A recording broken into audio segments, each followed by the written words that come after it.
Reaction आप करते हैं जी इमरान खान की तकरीर हो गई, मैं बड़ी शदीद अल्फाज में मजम्मत करता हूं जो एक टीवी चैनल ARY के ऊपर जो आपने बैन लगाया।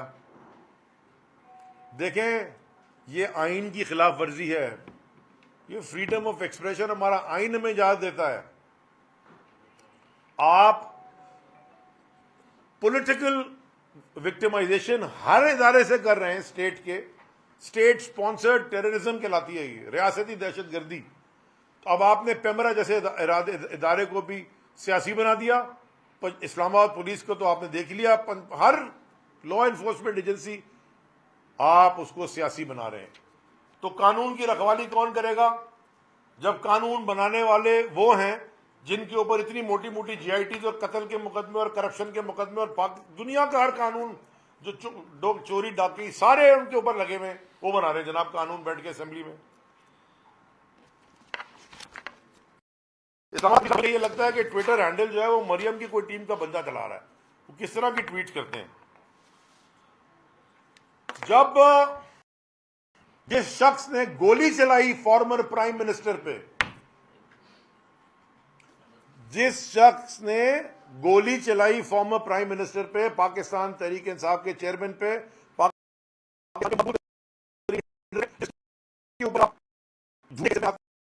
निकल के उनको नुकसान से हम अपनी जान की बाजी लगाती, औरतें, खवातीन, बच्चे, बुजुर्ग, जवान, माजूर, हर आदमी वहां पहुंच जाता है।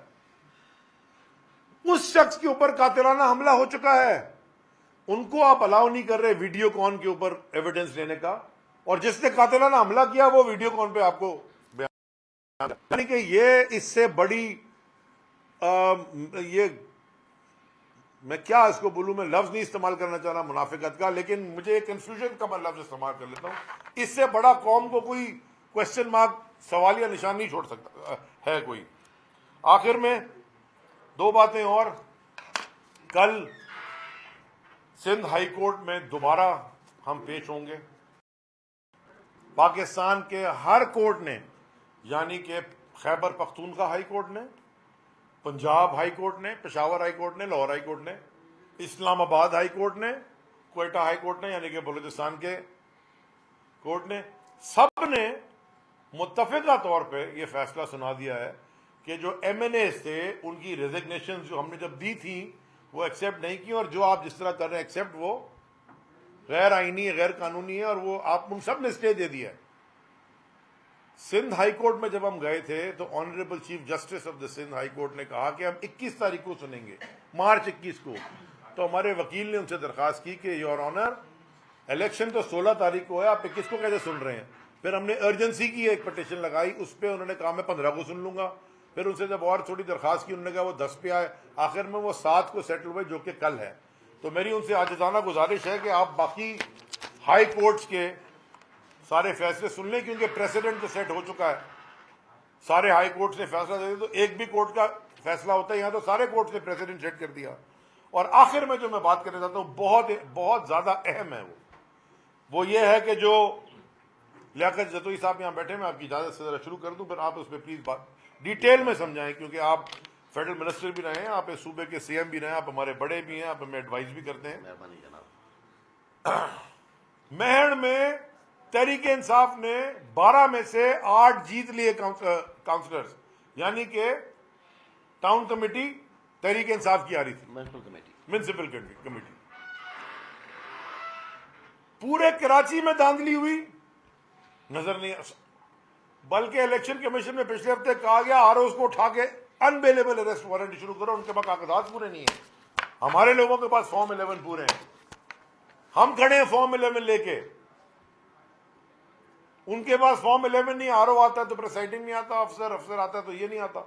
लेकिन मेहड़ में जहां पे हम जीत गए, वहां पे ये प्रेशर डाल के कुछ तमाशा करना चाहते हैं। मैं दरखास्त करूंगा लियाकत भाई आपसे कि आप जरा साइन को पूरा बता दें कि वहां हो रहा क्या, ताकि कौम को पता चले कि ये सूबा सिंध जो है, यहाँ पे सारी चीजें ही उल्टी हो रही हैं, और ये वाहिद सूबा है इस वक्त पूरे पाकिस्तान में, और कई सालों से है, अफसोस से मुझे कहना पड़ता है, पूरे पाकिस्तान के अवाम को मैं कह रहा हूं, बड़ा आपने हमारी मदद की, खास तौर पे पंजाब से भी और कराची के लोगों ने भी अंदरूनी सबने बड़ी मदद की। हमें खुद बताया, हम जब जाते हैं लोगों से मिलने। लेकिन ये सूबा वो है जहां पे भूख से लोग मर रहे हैं, प्यास से और गंदे पानी से मर रहे हैं। ये शायद और कोई जगह नहीं है, ये बहुत पीछे। इसके ऊपर फिर बात करूंगा। लियाकत भाई जरा मैं ऐड करूंगा। मैं आप सबका शुक्रगुजार हूँ, बड़ी मेहरबानी आप लोगों की। मैं शुरू करना चाहता हूँ पहले पाकिस्तान की थोड़ी सियासत के सिलसिले में कि जो कुछ आजकल हो रहा है, जो इकनॉमिकल क्राइसिस हैं, जो महंगाई है, जो बदमनी बेरोज़गारी है, जो माशी मामलात हैं, गरीब आदमी अफोर्ड नहीं कर सक रहा है। कल आज की अखबारों में पढ़ लें कि वो बेचारे अपनी ज़िंदा रहने के लिए कोशिश कर रहे हैं, उसमें थक गए हैं। तो मैं उन सब से ये दरख्वास्त करता हूँ कि ये तमाशा बंद करें। सारे दुनिया में आपके ऊपर लोग हंस रहे हैं, हंसी और मजाक के साथ पाकिस्तान का नाम लिया जाता है कि इतने हालात माशी ख़राब हैं, उसके बावजूद सिर्फ इमरान खान को गिरफ्तार करना है, उसके घर पे पुलिस भेजनी है, उस पर केसेस करने हैं।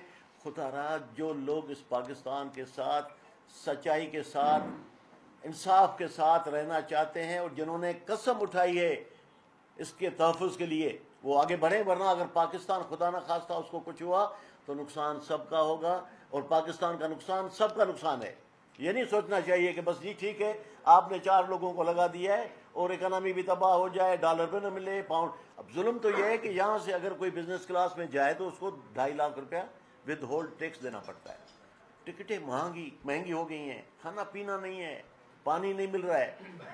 मैं ये कहता हूँ कि सिंध के अंदर अगर आसिफ अली जरदारी साहब ये चाहते हैं कि 16 साल के बाद भी अपोजिशन ख़त्म हो, अपोजिशन का नाम निशान न हो, उनको बिठाया जाए, तो फिर मैं उनको वो ज़माना याद दिलाऊंगा जब आप अपोजिशन में होते थे तो क्यों चिल्लाते थे, क्यों कहते थे कि अपोजिशन के साथ जुल्म हो रहा है, हमारे साथ नारवा सलूक हो रहा है, we are being victimised. Zardari साहब एक रिकमेंडेशन कर देता हूं, थोड़ा सोच लें, क्योंकि हर कमाल का जवाल होना है, ये कुदरत का फैसला है। कोई ताहयात यहाँ हुकूमत नहीं कर सकता, सवाए अल्लाह ताला की ज़ात ही है जो हुकूमत करेगी। तो मैं आपसे कहता हूँ कि अपोजिशन को जिंदा रहने दो, ये आपकी गवर्नमेंट के लिए बेहतर है। आप अगर अपोजिशन को इस तरह से कुचलेंगे, हमारी इलेक्शन सारी सिंध में धांधली हुई है, सारी सिंध में आरओज DROs जितने लोग सब के सब गुलाम बन चुके हैं पीपल्स पार्टी के 16 साल से। और मैं उनको ये कहता हूं कि अपनी बच्चों की फिक्र करो, अपने शहरों की फिक्र करो।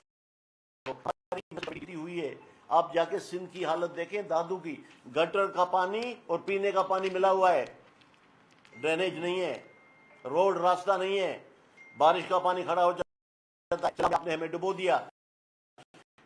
जो हमने मिलजुल उसके पीछे पड़े हुए हैं। आज इलेक्शन कमीशन में वो सईद गनी साहब भी गए और हमारे एक नापने हाथ लीडर भी हैं, फयाज भुट्ट साहब, जो कर्जी थे और अपनी यूसी मेहर की सीट हार गए थे। आज ये तो एहसान फरामोश है, ये शुक्र करें कि मैंने इनका साथ दिया और ये एहसान फरामोश है। और मैं इनको कहता हूँ किस लिए भाग दौड़ कर रहे हो, क्योंकि 3 करोड़ रुपए हर महीने आपको मिलना है और आपकी अयाशियों पे खर्च होना है, आप लोगों के लिए कुछ करना नहीं चाहते हैं। तो मैं आपसे ये कहता हूँ ये आप सिंध के अंदर अगर ये करेंगे तो रिएक्शन होगा। आज मैं आपको बता रहा हूँ कि लोगों के अंदर बेचैनी है, गुस्सा है। आप कितना डराएंगे? 15 मोबाइल है हमारे डिस्ट्रिक्ट में, लोगों पे नाखून निकाले आपने हमारे लोगों के, फिर भी हर इलेक्शन में 22,000 वोट लेने वाला ये बैठा है ज्यादा, 13 में और 18 में 21,000 वोट ज्यादा मुझे पड़े हैं और करीम को। ये क्या है? ये देखिए एक रेवोल्यूशन की तरफ आप जा रहे हैं, लोगों को आप दीवार के साथ लगा रहे हैं जो मुनासिब नहीं है। और मैं आखिर में ये कहूँगा कि अगर इलेक्शन कमीशन एक मामला ट्रिब्यूनल में भेजती है और हमारे 3 वार्ड का फैसला क्यों रिजर्व करती है, क्या वजह क्या है? आप चाहते हैं कि ये म्युनिसिपल कमेटी भी आपके साथ रहे ताकि खाएं पिएं अयाशी करें। ये मुल्क हमने कायदे आज़म ने इसलिए नहीं बनाया था कि आप ये चीलों को और बेड़ों के हवाले कर दें इस मुल्क को। ये नहीं होगा। हम देखें, हम खुदा से डरते हैं, बतो इज़्ज़त तो शाह बतो जुल्म, लेकिन इनके इंटरेस्ट में है कि ये अपने लिए अच्छाई करो। और इमरान खान ये नहीं चाहता है कि मुझे हुकूमत दे दें, इलेक्शन करवाते कराओ। देखिए ना, एक ही 1 पॉइंट एजेंडा हमारा ये है, let's go for free and fair election, selection न करें और इस तरह से उसका रिएक्शन होगा, फिर ये आप भुगतेंगे।